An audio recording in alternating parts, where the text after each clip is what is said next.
So, warm welcome to all of you, all the GMAT aspirants who are here to get some great motivation from Kshitij, who has basically done an inspiring thing of achieving a score of 695 all the way from 615. And what makes his story very close to my heart is the process and the journey that he went through. Like, I know him for close to a year now. We started working on applications last year. Like, he didn't work with us on the GMAT front, but I know which company he works for. He works in the consulting industry, and the company demands very long working hours. 70 hours work week is like, you can assume it to be like a very regular work week for him. Like, there are weeks which go for 80 hours and plus also. And even finding time for GMAT preparation was a very, very big challenge. Like, we discussed about that last time when we started working together. Like, for very recently we started working on the GMAT front, and we discussed that yes, we have to do something about this, but even finding time for it was very challenging. And I was so happy when he texted me saying, Piyush, I scored a 695, and I really felt it closely, because every single time we wanted to talk about studying, we had to have our discussions strictly on the weekends, because he doesn't even have time on the weekdays to even connect over a basic discussion over a phone call.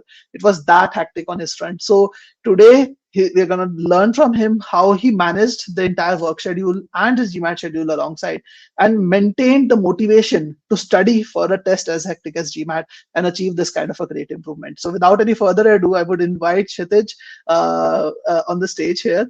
So how was the feeling, Kshitij, when you saw that 695 on the score after all this effort and all those attempts and yes, everything?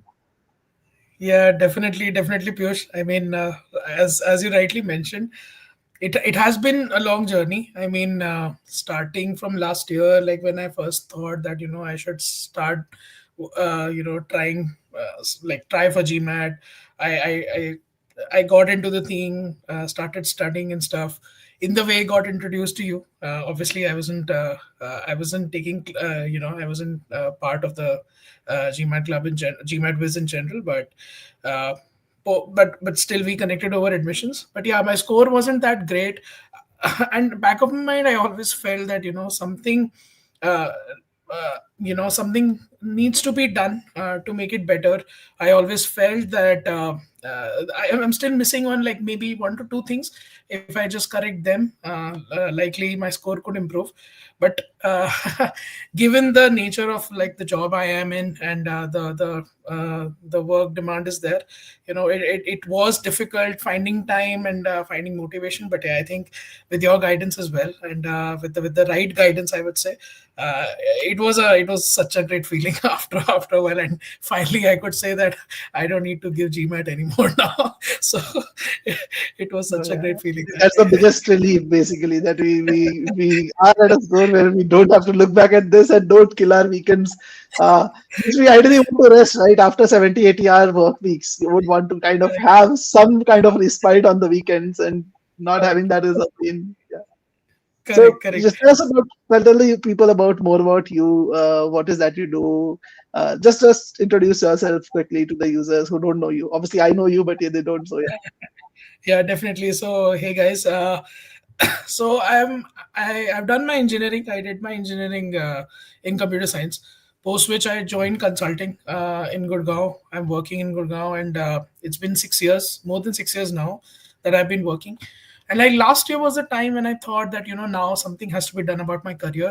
I thought that I need that MBA, which would definitely add value and add growth prospect to my career, right? So that was the time I took that decision of going through the process of GMAT, right? I strive to I think it was April May last year when the first time I started studying. Gave my first attempt in August, right? And thereafter, obviously, two more attempts till this year before I got my 695 in November, right? So that has been my journey. As Piyush mentioned, The work I do, I really would love doing the work I do. But obviously, because I really love the work I do, there are some demerits that the work demands some extra hours. Given it's a consulting world, and there are not defined hours. Our work is defined by the work and the responsibilities that we have. So post which, the one demerit is that the work is definitely interesting. It really motivates you to learn new things every day, but the only demerit is that sometimes you don't get time for things that you want to do, right? And because I was so engrossed into this one aspect of my life, I really wanted to change that. And that's why I gave my GMAT, and hopefully I would be applying to some schools this year, and getting into a school soon. Fingers crossed. We made it to the second last round interview stage to a few schools last year. This time, with a much better score, definitely we have a very high chance of converting even better programs. Yeah, so definitely, like all the best, and we'll work together towards that and then make that happen. So let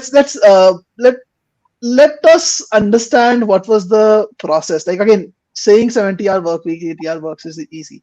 But when you don't see your score going up, despite putting in the effort, like I understand you worked with two of the very well-known courses in the like industry before even coming to GMAT Fest. But like, what was the entire process about? Let's leave aside the courses also for a moment. Like, what was the like motivating factor? Like, how did you maintain that focus, that motivation, despite putting in that many hours above your work and not seeing the improvement? So what kept you going? Like, because I think one of the most important things is that motivation, that energy to even keep going when you're not seeing the results, and that's what many people are not able to do. So how did you manage that, Kshitij? Yeah, Piyush, so if I'll be very frank, after, so obviously I gave my second attempt in a hurry last year, post which I thought that this year, like I'll like give a long time to myself. I'll prepare in a very structured format, in a clean format. I knew what to expect in my exam, and I was ready to go the hard mile, practice a lot, and do all those things this year. um but frankly, like when I couldn't score, so I really so I started studying like in Jan February again this year. I did a like a long approach where I went, I got to my basics again, tried to study a lot. And then finally, when I made an attempt in September, I really thought that I was well prepared. I was doing well, but when I did not get my score, frankly speaking, I was really devastated. I really didn't know that. I really thought at that point of time, maybe GMAT is not meant for me, right? Or maybe I'm not meant to get a good score. But the same day I called you, right? I got a call. I got on a call with you, and I think maybe that motivation of you also telling me that it's the day again, right? Your process isn't wrong. Maybe you're missing out on some very critical things, and if we actually get hold on those critical things, maybe that is the only difference between what you are doing now versus what you could do, right? And that motivation you instilled in me, my parents as well, right? So both the things led me to sort of try once again that okay, let's do one more attempt, maybe Sure. change that approach a little, and that's why I connected with you advised me to take personal classes as well, right? You and Sunita ma'am, both of you gave me those classes. And yeah, I think what changed also, Piyush, was like being very frank that it's not that I don't know stuff, right? It's not that Mhm. like there is a gap in my understanding and things. It's about how you approach questions, right? There are like one and I still remember the first class I had with Sunita ma'am, right? And verbal was one of the main pain points for me because I wasn't able to improve my score there, right? And when I met Sunita ma'am for the first time, the first day, the first hour, the first class, and the first thing she really advised me was that, Kshitij, one thing which I feel is that you're really smart, you're able to comprehend well, but you're reading too fast, right? And which is leading you to skip a lot of important stuff. Now, in my head, I always used to think before that I am very good at critical reasoning, and thus I used to think that I need to save a lot of time on critical reasoning and then approach my RC questions in a much slower way or in a much more patient way. But what it was leading to was that I was making mistakes, right? To On the contrary, What ma'am told me on the first day was that I'm reading too fast, due to which I will commit mistakes on important questions, and I will never be able to improve my score. It will always be like a plateau, right? So I think, those critical aspects where someone at a personal level is able to look at the problems that you have, right? Because at my personal level, I could have never guessed that this is the problem, right? I never thought that reading was a problem for me, right? So somebody at a personal level, when they come at their experience, when they tell you that this is something which is wrong, which otherwise I would never have been able to comprehend and do. So I think that definitely helped me, and that was the changing point for me throughout this last 2 months, which I firmly believe was the main reason why my score increased considerably. No, definitely. Like when you are very close to the prep, like you have done all the things, right? Like the before this, you have done almost the entire year. Like before this attempt, obviously last year also you prepped. So all of that is not going to waste, right? You have learned the things inside out. You know the concepts, you know the topics being tested. But when you're so close to it, you don't realize the finer execution related mistakes that you're making. And an expert or a third person looking at it and especially focusing on those aspects and not just blindly telling you, okay, you know what, just to work on your weak areas. Like, but why are you weak in what you're weak? And working on that, as I call root cause analysis, is very, very Correct. important to get the improvement. Definitely, So definitely. but yes, kudos to you. Like you believed, you did work hard. Like we have students every year who like face the same challenge, working professionals having hectic work life. They don't see a score a few times. We keep telling them, believe in yourself and you will do well. Some of them do, some of them give up, but it's important that you keep believing and you keep pushing Correct. yourself for that finer changes, minute changes that make the difference. So let's talk about Agree. each section at a time. I know you touched upon verbal a little bit. So I would like to start with that itself. So apart from that reading style, again, in my opinion, that's the biggest improvement that is required, and I personally benefited a lot from it. I was someone who scored a 13 percentile on my first GMAT mock after 6 months of preparation. And I feel bad when I say that that day was a horrible day when I saw that scorecard. All 6 months of prep felt like went down the drain. But changing that style of reading, focusing more on the context, kind of helped me significantly to eventually get a 97 percentile on my first attempt on the GMAT as well. So definitely that is, in my opinion, the most important thing. But what else helped you? What was your strategy? Like in this 2 months, how much time did you devote to verbal? What did you do? Just run the users through that because I'm sure a lot of people would want to know that as well. Overall, yeah. Definitely. Yeah, so I think a couple of things, right? Like one of the things definitely I mentioned, right, that the reading Yes, style I was think definitely. Kshitij, can you hear us now? Yeah. Yeah, yeah, again, yeah, yeah. Perfect. Is my okay, perfect. So what I was saying was that obviously the reading style was one of the things which I just mentioned, right? Because that was definitely one of the places. Then obviously, not getting scared by long passages. In within RC, I feel one of the main things was that the moment I saw one RC, which was firstly long, secondly, which was a little off topic, because see, I'm not an avid reader, right? I don't read books, right? So I whenever I see that long passages with which has sometimes a little typical kind of a vocabulary, I used to get a little jittery, right? Because I used to think maybe I'll never understand this passage, and before even attempting to read, my mind used to tell me that maybe I'll not understand that, and next three questions are going to be tough, right? So changing that mindset, that maybe I need, it's fine even if it's maybe I'm not able to understand two lines of the passage, it's completely fine, right? I'll still try to link, I'll try to frame a story in my head, maybe something is going on, right? So make and I don't know if you remember, Piyush, you told me that you asked me a question whether do you enjoy reading, and I said no.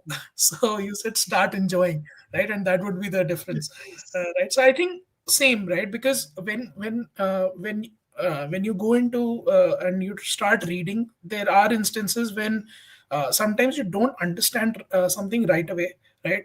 But what I tried to change this time in my approach while giving the exam was that I don't panic. Firstly, I tried to read it very easily. Maybe give it a second read if I didn't understand it properly. And worst case scenario, right? Even if I didn't understand anything, just not panic for the next question, give my best attempt for that question, and then move to the next question, right? An example I would give you, Piyush, would be that um, before, out of all the 21 questions, I always had the time clock in my head that I need to move my pace according to that time clock, and I need to finish everything by then. But something what Sunita ma'am also told me, you also told me, was that don't worry about 21 questions. Maybe worry about 15 questions. Maybe worry about 16 questions. Try your best to give the best attempt for those 16 questions, and let the fate be responsible for the last five, right? So I went with that clarity in my head. I never used to attempt verbal as my first in the three sections, right? But I chose Mm. to attempt verbal for the like as my first exam this time. I went into the exam, and you won't believe the first two questions took more than 7 minutes, right? At that point, when I saw the time clock, I really thought that, I'm lagging behind. But I just left that thought behind. I thought I'm here only to do maybe 15, 16 questions today. And I let that Mm. thought behind. And the good part was that because I didn't let that interfere with my thought process at that time, I was able to, able to calmly proceed, move to the next questions, and save time as well, right? I remember I got four RC passages in totality, right? Okay. Mm. And in those four RC passages, like three of them were three questions, and one of them was four questions. So that becomes 13 Okay. questions, right? Mm. And in RC, I actually saved time, right? I was able to almost complete my all those 13 questions in maybe a time span of 20-25 minutes, right? So I was Cool. able to, save a lot of time there. And I was Correct. able to reach the last question also Mm. within my verbal, even after spending more than 7 minutes on the first two questions, right? So That's that it. really that approach I feel really helped me, right? And that was the difference between what how I used to approach my verbal before, and now how I approach these verbal questions now. That's very, very difficult to achieve, honestly. Like when you have such a bad start, and like in the past you have those experiences, maintaining that composure and focusing that focus, and that's possibly, I think, the reason why you were able to even get to the last question, and the previous test you're not able to. So I keep telling my students, like, and I'm sure I have possibly told you that as well. The fastest way to solve a question is to actually go slow, basically. Correct. And people Yeah. don't realize it. People don't understand it. They keep pushing themselves hard to kind of do it faster, and in the time in the process they end up losing bad on a question. So a terrific job, and Yeah. basically facing your biggest fear in the beginning of the test is something difficult to do, but yes, you managed to do that. And I'm glad to see an overall improvement as well. Like just for the users to know, Kshitij improved his score by 3 points in verbal and 5 points in DI and 5 points in quant as well. So it was an overall improvement led by all three areas, which actually gave the score basically that was there. So yes, and again, this is not a interview which I am taking only basically with Kshitij here. It's you guys platform. You can ask Kshitij any questions that you want. I'm just a moderator to present the question. So I have a first question over here from Aman. I think it's related to how you manage to kind of devote time daily, and I kind of answered a part of it in the beginning. But yes, I'll let you take it up, Kshitij. You can see the question on the screen. It's about Yeah. like what time did you study? Yes. Yeah. Thanks, Aman. Yeah, I mean, it is tough, right? Generally, there were days on a very regular basis. So I work from Monday to Friday. Saturday, Sundays are off, right? But during the weekdays, I used to always think that I should at least give 1 to 2 hours every day. But sometimes the days are very exhausting, right? So yeah, I used to monitor my weekly progress, right?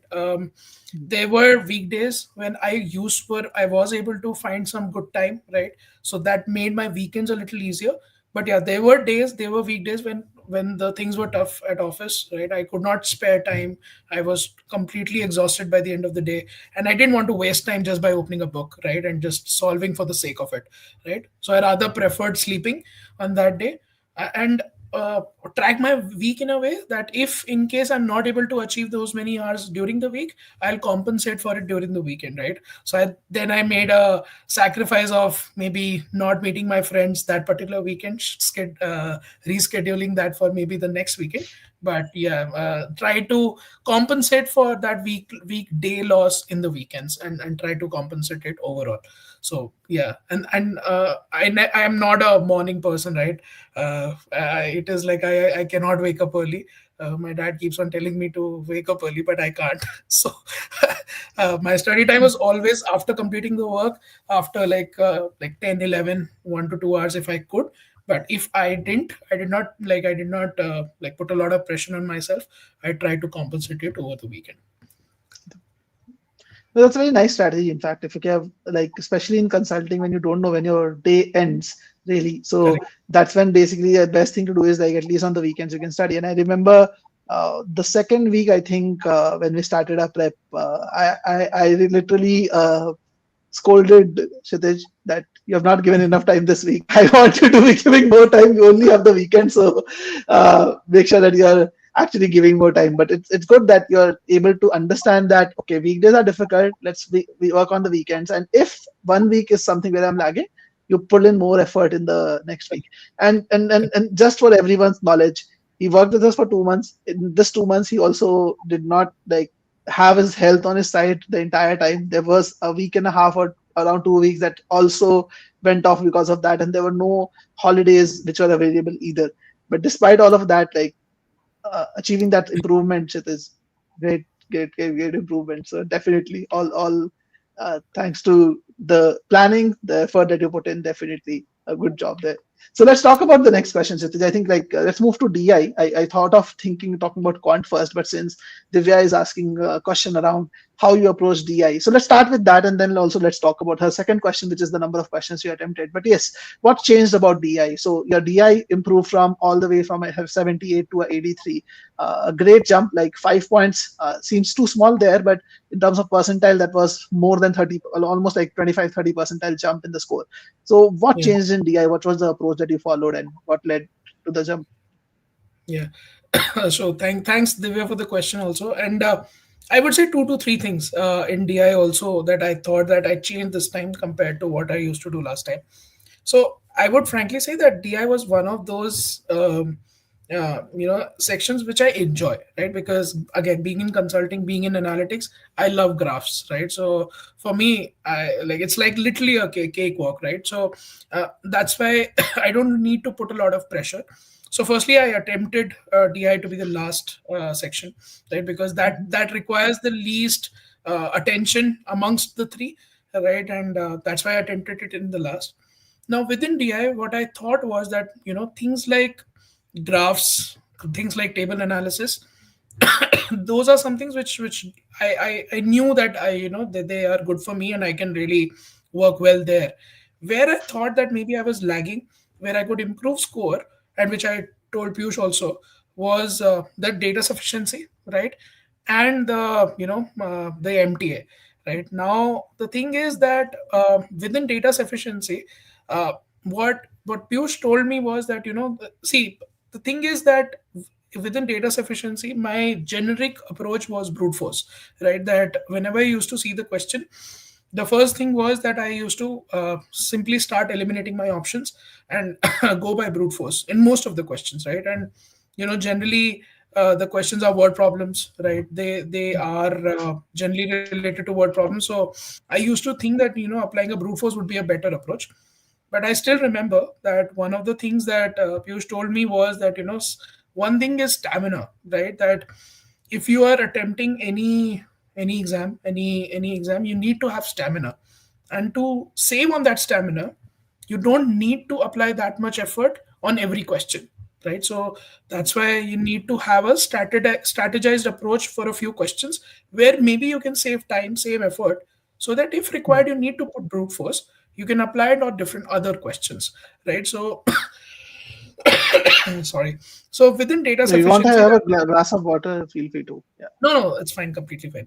So yeah, within data sufficiency, that was one of the things which I did was that I try to strategize on a few type of questions. I practice data science, frankly speaking, a lot, right? I really put in a lot of effort. And while putting in the effort, also, it was not solving a lot of questions. It was the approach, right? Even, on GMAT Club, also, I tried to solve a lot of data sufficiency questions. And while doing that, also, I used to go through the forum, see how people have approached that question, how different it is from my approach, and maybe sometimes I really found those approaches which were a little better, right? Even Piyush also advised me on a few approaches that saved a lot of time for me, because otherwise my natural reaction to all data sufficiency question was always brute force, right? So that definitely helped me. It saved a lot of time. I could attempt more questions. And then on the MTA, right? Just Because small part. I'm just yeah, adding one thing. So when sure, Kshitij says brute force, he means mathematics. So basically, look at the question, form equations, solve the equations, just treat it like a quant question, like do the math way. Instead of that, like as you said, better to use more of logic, more of reasoning, correct. more of strategic approach to solve it. So again, that's the main game changer. Like you're able to save stamina, you're able to save energy, and time saving is like a natural outcome of it. We don't even chase it, it naturally happens. So yeah, sorry for cutting you, but I just thought Correct. I'll just No, explain no, what you meant by brute definitely, force. Yeah. exactly. Yeah, that is exactly what I meant. Thanks, thanks, Piyush, for adding. So yeah, exactly right. Because there were few easy questions as well in data sufficiency in which I it didn't even need to solve. Right, I was able to solve orally as well, because logically I knew like what I need to check, and there were through two three things which I checked and I knew the answer. Right, so that's how I could save time and effort on those easy questions, and then apply effort wherever it was actually required. And then I think one of the strategies which Piyush helped me really was the MTA, because I told before we even started working towards DI, right? I told Piyush that, this is something which I really don't understand, and, I really don't know how to solve, because MTA is something where, it is tough, right? Three tables, three sections, questions being followed up, everything is linked, right? So it was never that I was not able to understand, but again, the time clock, right? So there, Piyush again made me understand that, see, firstly, within your first 10, 12, 13 questions, MTA would be there, right? Secondly, when MTA would come, don't worry about time. Even if it takes 7 to 8 minutes, it's completely fine, right?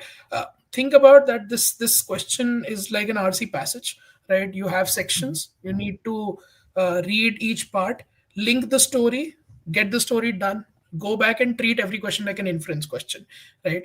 And that's the same approach I applied. And again, I don't know if luck favored me that day, or maybe it was practice, but on MT also I was able to solve it very quickly. I think I remember I solved it like 5.5 minutes itself, like those three questions, right? Because I That's I quite was able to quite a link good well, thing. and the moment I read it, maybe my MTA even came easier.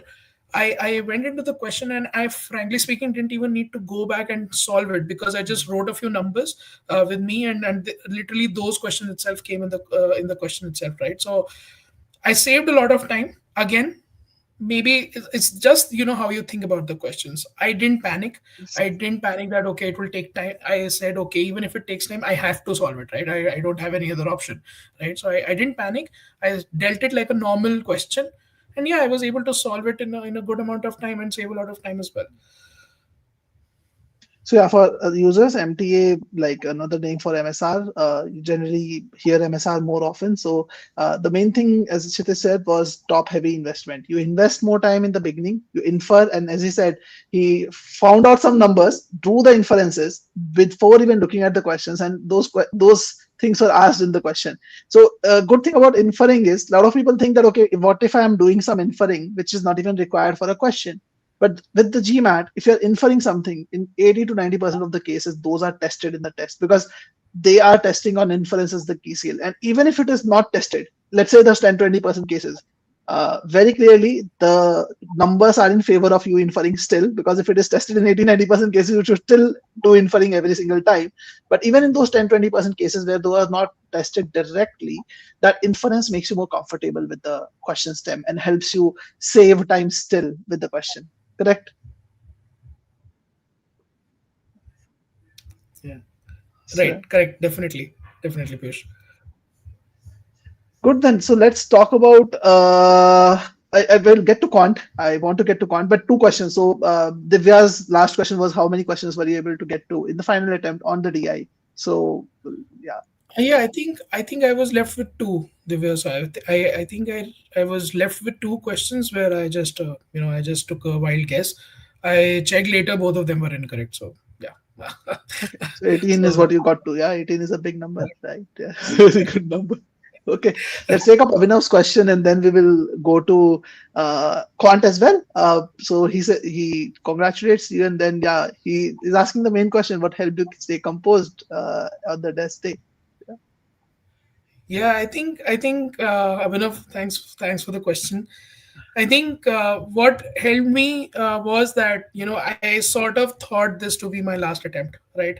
And I didn't want to go with this attempt with any any back thought that I should maybe uh, I should have done this, I should have done that, right? Maybe I could have done that. I wanted to give my best attempt, right? Thus, I literally, for the first time, I really understood what is the value of, hiding the clock, right? I don't know if you guys know that on a GMAT exam, you can actually hide the clock, right? And this time I really realized because I did not look at the clock as often as I used to, right? So this particular time, I really thought that I'll give my best attempt. I knew that I had practiced well enough. I knew I had the capability to solve questions under 2 minutes on an average, right? So I believed in those capabilities, and I thought that yes, let's see what happens. I will give my best shot. I will not panic, right? I will not panic because of one question. I will not let that question make my other questions go completely Affected, bad, yeah. right? And that was the only motivating factor because I knew that this is probably going to be the last attempt that I would give, right?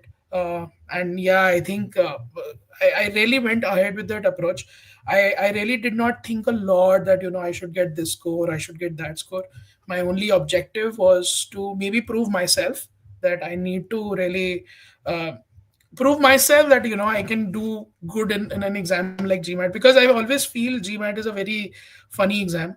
Right? It's not that it tests your skills in a very different way, right? It's not about you are less knowledgeable or you don't know things or you're less intelligent or anything. I think it's more about it's more like a psychological exam, right? Because it tests you with some it tests you with very random things during the exam and which you're never prepared of. How many mocks you go through, how many questions you go through.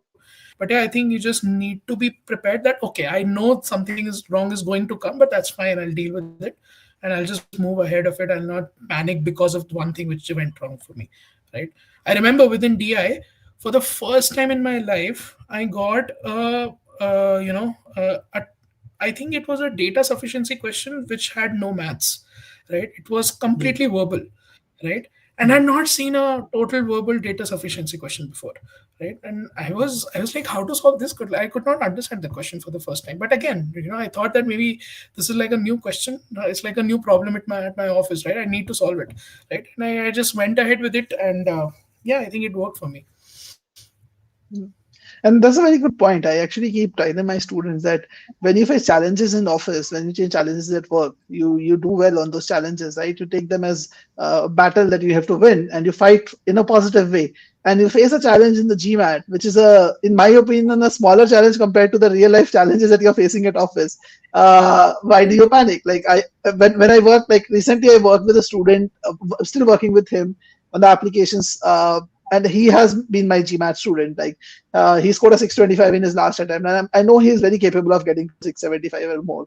And I was telling him, I was looking at his data dashboard that we fill, and I saw he has done some really really great work for which he has gotten national level awards, some really big awards, and he won like really big projects for his company, like projects worth millions of dollars. Like when the company was about to lose that client, like in a firefighting mode, and I was like, if you can do all of this in such a tight situation, what is GMAT in front of you? Like, why are you putting yourself under so much stress? And I really like, Kshitij, that you actually took that example in the test and actually implemented it, because that's what it is about. You're right that it's a psychological test. Like in GMAT, people have told that or live on some videos on GMAT Club channel as well, where they've said that they try to evaluate your psychological thoughts as well, like how you tackle pressure, how you work under situations where you're not understanding something. I've seen so many questions where they have intentionally complicated the question stem by adding unnecessary information and making it Correct. difficult. So, as you rightly said, focus on the question related to real life. If you have handled real life challenges at work, you can easily handle GMAT also. Don't do Definitely. it any differently. Yeah, and guys, maybe yeah, I think if I really feel that if I can do, I mean, I think I, I really did not think that because I did not put in a lot of effort. I was not one of I'm never of that kind of a person where I can just go, I can study, and I can do sort of this. I really get diverted very easily, right? But I think making peace with myself, maybe making peace with myself that it's fine. Like okay, I mean, I really used to punish myself. That I'm not doing well in such an exam that I used to really think that maybe something is wrong with my capability and stuff. But I stopped questioning there. I stopped punishing myself for it. I really thought that it's fine. Like whatever it is, it is. But I should probably strive to give my best attempt, and that's what it mattered to me. I did not think about anything else, right? And I firmly believe that. With the time I had, with the preparation I had, like the way I could get a score like this, I probably feel that it's all about making your headspace right, making your process right. Yes. And I think definitely like the score is something which is not which is not like it's something which is impossible or something like it's definitely possible. Totally agree with you. Totally agree with you. Get the right concepts. Make sure that you are applying it properly and execute on the day of the test. So right mind space is the key to go. That's good. So let's talk about Quant a little. I wanted to talk about it a little earlier. Obviously, like me having worked with you on content DI, like wanted to talk about that earlier. But yes, it ends up being the last thing we talk about. But yes, tell us what changed in Quant. Like 84 in Quant was a great score.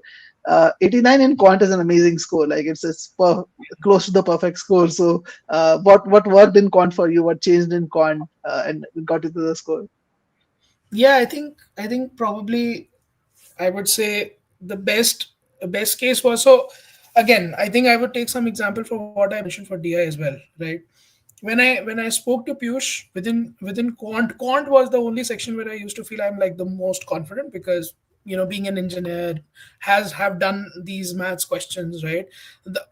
Solving maths was never a problem, right? Because they don't test a lot of difficult maths. It's all Mhm. about timing, right? So when I approached Piyush, right? Piyush tried to dissect my older quant attempts, the Scorecard. last quant attempt, right? And then there was a particular question in between, right, in the entire exam where I took a lot of time and I did not do it correctly. And Piyush asked me, "Do you remember what this question was?" And and it was a time work kind of a question. It was that type of a question, two men, two women kind of a question of work and time. And I told Piyush that again, this is the type of question where sometimes I don't apply any proper method. I just go with the Mhm. standard method of a time work question, and that's why it took time that day and I could not solve it.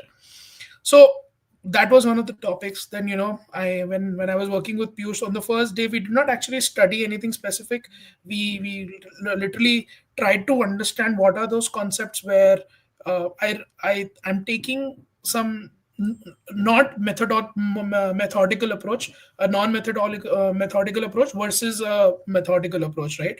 So we understood a few problem areas, and Piyush sort of told me that I understand that your quant is good, but the stamina is the key, right? You really need to save yourself for these questions. I know you can solve tough questions, but you need to save your time on the easier ones, right? So that was the way I really got the help, right, where we started with the things that were the easiest, right? Like for example, an odd Mhm. even kind of a question.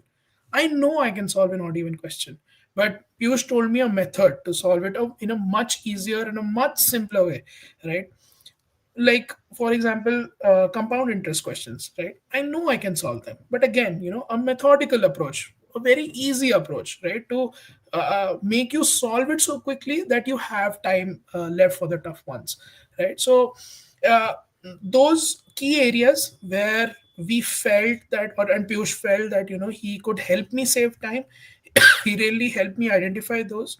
He really helped me create an approach for those, and that sort of helped me the most, right? I could literally solve a lot of easy questions very quickly, and that really helped me save time for the tough questions as well. And I was able to complete my exam, right? So I could solve all my 21 questions. 21 questions. Yeah, and yeah, I think that was the only difference I would say between what I got last time towards versus what I got this time.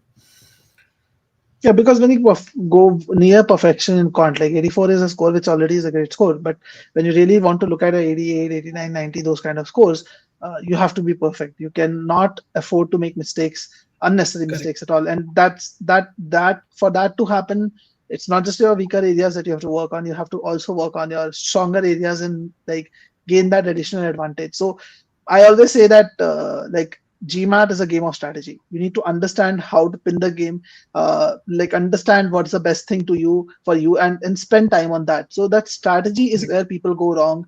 I feel in most of the cases they don't understand the test, they don't plan it according to them, and that's where they go wrong. So in case any one of you wants to understand how we can work together, like just Kshitij said, we discussed on a call. Again, Kshitij knew me because we were working on the application. Obviously, we had some kind of understanding there. But if you want to understand how we can help you out with your GMAT prep, feel free to schedule a call in my calendar. The link is there. You can always reach out to us using this link. But yes, the main objective is eventually that you have to identify your root causes. You have to build a strategy around it. You have to build a study plan around it, and then things can change significantly. Things that didn't happen for an entire year can happen in a month, can happen in 12 days, can happen in 15, 20 days also, provided you have the Correct. right action plan with you, which is based on proper root cause analysis and strategy. So I think that's what is very, very critical to kind of get the great improvement that is required. Yeah, So correct. yeah, so I think I have a question from Ojasri. Uh, how do you identify the topics that you need to brush up or you need to change your approach towards, because you can't redo all the topics? Great question, Ojasri. So Kshitij, Correct. will you like to take up? Yeah. Yeah. So Ujasvi, I think with me, if I think with when you're saying topics, I think you must be referring to Quant only, right? So yeah, I understand that there are multiple topics within Quant, right? I followed this approach 1 week before the exam, right? I took and I did this on the GMAT quiz itself, right? You have a way that you can select each topic, you can choose the hard questions, and you go and solve it, right? I chose for every quant topic, right? I just chose, three hard questions, two medium questions, right? I set a timer of like 8 minutes, 10 minutes, depending upon how I felt about that topic, and I just went on the topic. I sat, I did it like for three, four topics. I saw that, on a very high level, if I'm able to solve questions easily or I'm not. And then if I thought that, and that was for the revision part, right? When you're talking about where I need to change the approach, I would say like that came with the experience of my exam last time, right? Because I knew that there are certain topics which needed my more time, because I generally get stuck on those, right? For example, like before revision, I knew permutation combination for me is a topic where I need to revise a lot, right? So that was one of the topics that I thought. Or like I told Piyush, right, that I feel that maybe on compound interest, simple interest, I always feel that I spend a lot of time unnecessarily, right? uh, even on even on divisibility questions, right? I spend unnecessary time just for the sake of it. So there were some problem areas that I knew I had in me, and then while revising, I just solved like top five, top six questions. I saw that I'm able to apply my method properly, and if not, I went back, saw like what's going wrong, and then tried to evaluate myself on those questions. Perfect. It's a lot about feeling and also with data backed analysis that you understand that. So it's important that you give time to it. And I'm happy to see the thought of the see that you're not thinking of redoing all the topics. A lot of people just think that, yes, just do more questions and that's the way to kind of move forward in the GMAT. So it's important to have that focused practice. So thank you so much, Chitish, for all the great advices. Correct. Any closing thoughts from your side? Like any closing tips? I know you have given some great advices to people, but yeah, any closing thoughts from your side? Yeah, I would really say that, guys. I mean, if as already mentioned, right? I really feel that when I was stuck at that score, I really at one point of time I thought that it was something which was not possible. I That was like my third attempt already. I sort of had given up in my head, right? But I really believed that, it's all about, because I don't know if you guys, most of you or some of you might have observed, right? But before going out in the exam, you end up doing some mocks where you actually get a good score, right? And it happened with me as well, right? I was getting good scores in mocks. And sometimes they were like very good, right? And then I always used to think, what happens on the exam day? Why do I don't get the score, right? But and that's what I really thought, that this time when I go, I will not try to think this exam to be like a GMAT exam. I like to think there's a normal mock exam only, and I'll try to give it my best shot, right? So I really feel, and I've been telling it to a lot of my friends also, who have been with me, who started with this GMAT journey, and they're still trying, that if I could do it, I really feel a lot of you can do it. It's all about believing in yourself, following a proper approach, and just taking it like any other exam, right? Not panic yourself with the fact that it's like a GMAT exam, right? And obviously, right, kudos to Piyush, kudos to Sunita ma'am as well. They literally instilled that self belief in myself as well. I still remember the last class which I had with Piyush. This was like 1.5 week before I was about to attempt, right? And Piyush literally told me, "Ki bro, if you go and you go with this approach, I'm really sure that you can get a 665, 675, and maybe a 685 as well, right?" And he thought that you have the skills, you have the knowledge. It's about you just apply yourselves well on that day, right? And when somebody, a person like Piyush, who has been in this industry, who has taught so many students. Same goes with the Sunita ma'am as well. Like, she always used to tell me, "I know, Kshitij, you are talented. I know that you have the skills. You're not applying it properly, right?" So when people like them put that self belief in yourself, that they also believe that you can do it. It's about you believing in yourself, right? So that also helped me, right? And that literally proved the turning point in me getting this right score. So yeah, happy to connect with any one of you. Please reach out to me on LinkedIn, right? Happy to connect with whomsoever feels any question they have, right? And obviously, as Piyush mentioned, right, Piyush is there. You can reach out to him, right? And I'm pretty sure he'll be able to help you with it, But it was a with your pleasure working with you. Honestly, all the advices that we gave you, we give it to every student. Like that's what our job is. But it's also important about it's very important how you take that advice. A lot of people take that advice in a very positive fashion. They really work on it. They really execute it. Some of it them treat it like a gyan. They think, okay, we are just giving a gyan that okay, you know what, you have to just execute. Like I had a conversation, a very healthy conversation with a student just 2 days back who literally told me that Piyush, you are not even a teacher, right? You are not even a teacher. You don't give any legit advice. And I was like, yeah, I totally understand where you're coming from because when I say that it's all about execution. People think sometimes that yeah, execution, वो तो मैं करता ही हूँ, right? I do the execution all the time. So how does it matter? But these are small minor things which Kshitij talked about, and I'm really glad that Kshitij actually believed in it. It's a very, very important thing. You have to understand it's a mindset game. You have to focus on that. But yes, just to be clear, mindset alone won't take you there. Kshitij did work really, really, really, really hard on the basics. And that's what you need to do. Despite 70-hour work weeks, he spent time on the weekends, pushed himself to do that. And success isn't achieved by just talking. Success isn't achieved by just thinking. Success is achieved by doing hard work. And I'm really happy, Kshitij, you have done that and we'll make it happen. Like a lot of schools are calling us. We'll convert them and yeah, be there, make it to the last round this time around. Okay. So sure, thank you so much for taking sure. out the time. Busy day. Thank you. Today was working day for you, but yes, thank you so much. And yeah, guys, all the best for your GMAT prep. And who knows, some of you could be like the ones that we interview in the future. So thank you so much. All the best. Thanks, Piyush. Thanks, everyone. Bye bye.